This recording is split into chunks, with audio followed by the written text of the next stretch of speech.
There is always a prior step. We all remember our touches with greatness, and one that I remember is the time that I had a chance to meet Muhammad Yunus of Bangladesh, who was then president of the Grameen Bank. He won the Nobel Peace Prize for his work bringing micro-enterprises, very, very, very small businesses, to the impoverished regions of his country. And his model was so successful that it was exported to the other areas of the world. I learned about it when I was working on a project sponsored by the Ford Foundation, which was trying to bring this way of recognizing economic self-sufficiency to the worst hit areas of the Southeast. This was in the mid-1980s. In states like Mississippi, in the low country of South Carolina, in the coastal plains of North Carolina, all areas which had at one time as their foundation plantation culture. It was a different way of growing a spirit of entrepreneurship that was lacking in the populations there. After the factories left, there really was a dearth of leadership. Following the factories were the banks, and following the banks were the other small businesses. And soon these communities, almost 3 decades ago, were experiencing what so many of our communities are experiencing today across rural areas in our nation. And this model, this way of building very small businesses, was seen as a way of seeding hope for the future. There was an interesting byproduct of this, and while I was always really happy when I went back to the places I had visited as an evaluator, I was always happy to go and see that some of the businesses were still there, and quite a few were. The other thing that was seeded through these micro-enterprises was a culture of innovation and entrepreneurship that was missing in those communities, and a sense of pride and hope and resilience that helped them regain their feet. The micro-enterprises, as it was, had cut some straw and had watered some dry stones in this hole-in-the-bucket scenario which was happening in our communities even back then, and which is happening, as I said, in even more of our communities now. There is always a prior step. It might be the way that we prioritize family time week after week despite all the other things that try to get in our way.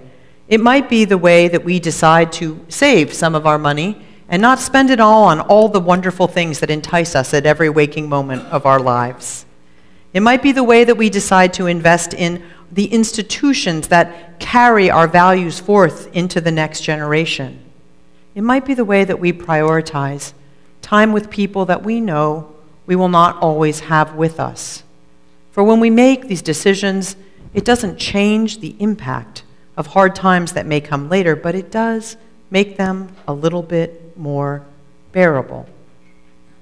There is always a prior step. I invite us to think for just a moment about our own Borton Hall, about how many meals have been served in there in the last 9 years, almost 9 years, how many events have been held, how many families have been sheltered in those tents we put up every year during our winter nights participation. How many community events have been launched? How many strategies for our future have been envisioned? How many great parties we've just had in there? How many interesting conversations have started in those walls? How many friendships have gotten their little seed just in that place that happened because of the prior step of someone imagining that it would be possible to build such a place and then doing the many years of hard work to make sure that it happened? In her book, Composing a Life, anthropologist Mary Catherine Bateson talks about the importance of the work we do to bring order and meaning to our lives, even when we can't control the larger environment and what may happen in that environment. When we understand our own mission, our own sense of purpose, and we can reinforce that through our choices every day, we find a way to create and to contribute, she says. There is always a prior step.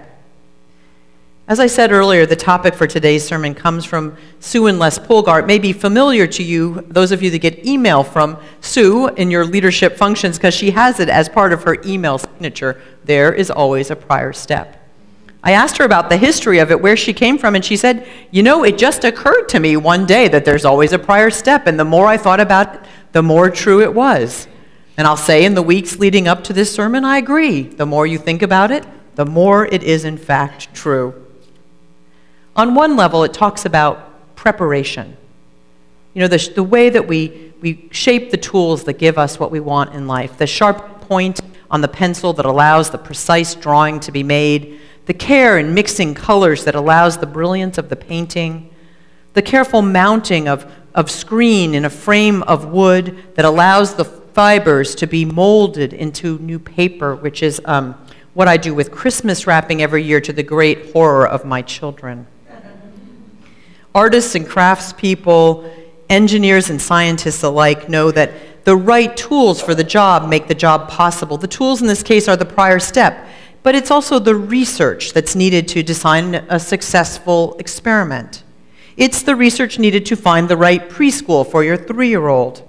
It's the research that's needed to launch a business that might beat the odds that 8 out of 10 new businesses fail. It's the prior step of really evaluating the color of paint that you choose so that that color that looked really good on a tiny little square looks really good when it's on all 4 walls of the room you're going to be in every day. In a stable society, Bateson says, composing a life is somewhat like throwing a pot or building a house in a traditional form.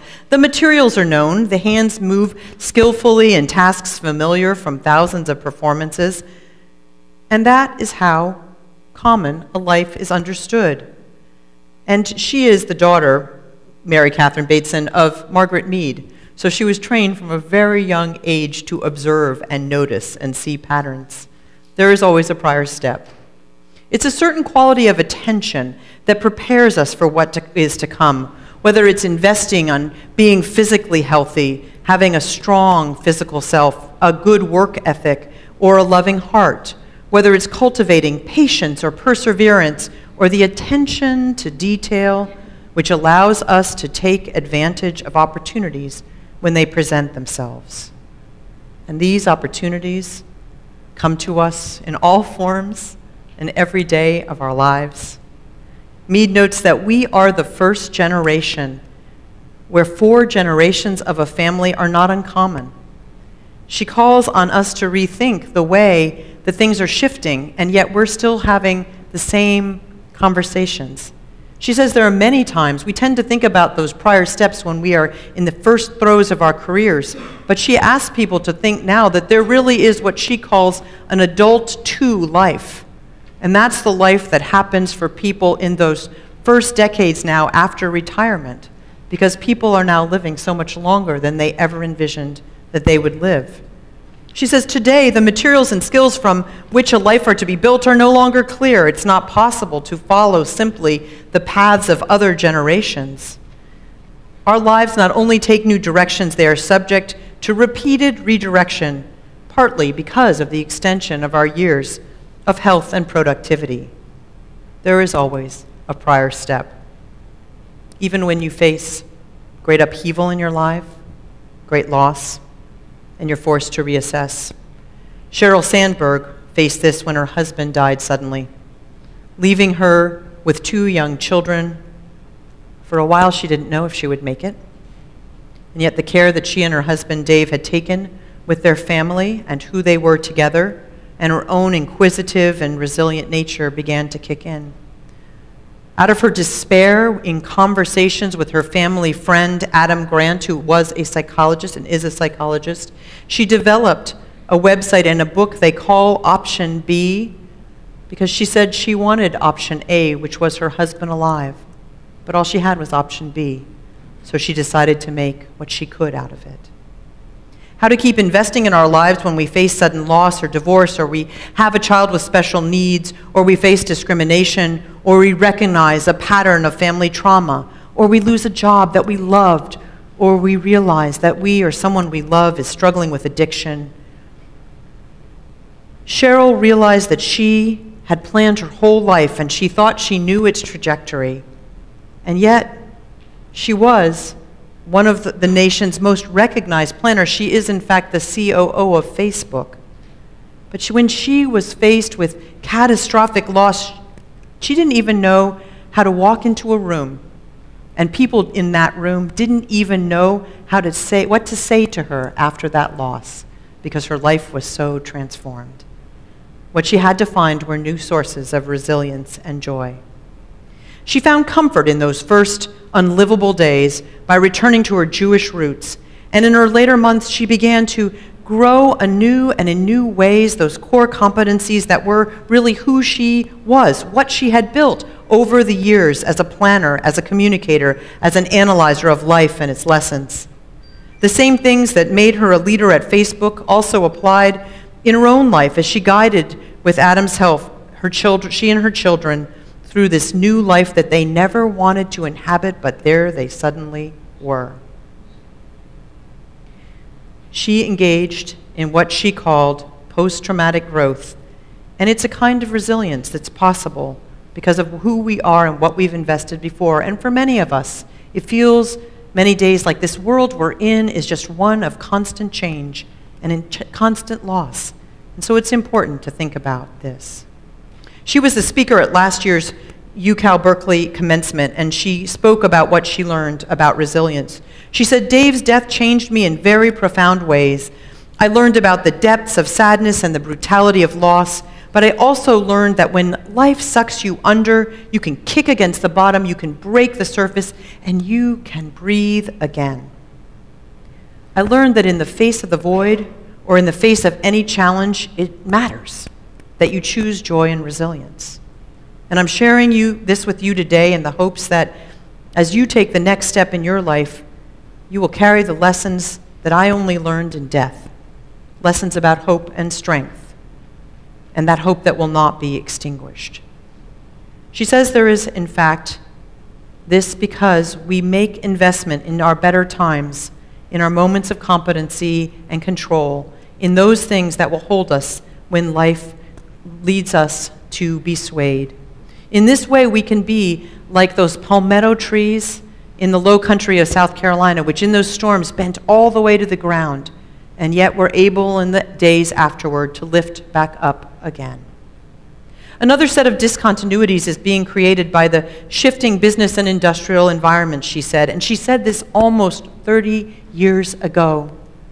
At the time when I was working with the Ford Foundation and they were looking at models such as that promising one from Bangladesh brought by Muhammad Yunus, what would it be like today if we had noticed, paid attention, been willing to take some prior steps to provide economic relief for so many people who were losing the things that gave them mooring? She says towns that have depended on a single industry for generations suddenly have half their people unemployed with no way to learn new skills or find new homes. This is an important thing for us to know because we live in a world in which we know all too well that there's a hole in the bucket, and we can't seem to find that axe. We can't seem to find the knife to cut the straw or the water to wet the stone. It feels as if we're lost in a maze of our own creation, but we know that what we do matters. And this is the time for us to turn to that which holds us fast, because there is always a prior step. In this world, it may be as much about developing our sense of curiosity as anything else, our sense of innovation, our sense of entrepreneurship, our sense to try things that we have no idea if they're going to work, but we're glad to try. We see here many Sundays that it is the practiced and studied musicianship that allows our musicians to do that improvisational playing that we also love. And in the same way, having a firm foundation can lead us open for that improvisation that we all need to undertake. Practicing improvisation is not a contradiction, Bateson says. Practicing improvisation. So what if we all took the assignment to go out and practice some improvisation this week? Sheryl Sandberg says, "You will almost certainly face more and deeper adversity." This is to those grads at Cal. There's a loss of opportunity. There are jobs that don't work out. There is illness and accident that can change everything in an instant. There's a loss of dignity. There's the sharp sting of prejudice when it happens. There are things like broken relationships that can't be fixed, she says, and sometimes there is the loss of life itself. The question is not if some of these things will help happen to you, they will. Today I want to talk to you about what happens next, about the things you do to overcome adversity, no matter what form it takes or hits you. The easy days ahead of you will be easy. It will be the hard days, the times that challenge you to your very core, that will determine who you are. You will be defined, she said to these graduates, not by what you achieve, but how you survive. Every day, through our choices and actions, we are taking or not taking the prior steps for tomorrow. Spiritual preparation, practical preparation as well. How do we come out of this season of natural disasters with perhaps some new ways of responding? How do we re-examine our relationship with Puerto Rico so that we don't leave that impoverished island so susceptible to disaster? How do we begin in this community next Saturday to try on and experiment with some new tools that could take those goals that we set for ourselves over the last 2 years and make them more real? Bateson says this: today, composing a life means integrating one's own commitments with the differences created by change and the differences that exist between the people of the world with whom we increasingly come in contact. Because we have an altered sense of the possible, every choice has new meaning. With preparation and curiosity, with that moral imagination, with the willingness to innovate and experiment, we can be the resilient and joyful who meet this puzzling word head on and offer hope to others. The prior step can be what we do and what we notice. Physicist and artist Enrique Martinez Celaya says this: in science and art and life, in anything, the truth is not screaming that much. It's very quiet, and you have to be attentive, silent almost, to look and listen very, very carefully. And even then, you have to be very lucky to hear something, but when you do, it's transformational. And that order of things, the whisper of the order of things, that more stable reality underneath, is life-changing. So let us be the ones in this time when we ask, Adonde voy, where are we going? Let us be the planter of seeds, the nurturers of communities of care. Let us be attentive and grateful for the gifts of this world, curious and willing to improvise with the challenges put before us each day. For there is always a prior step.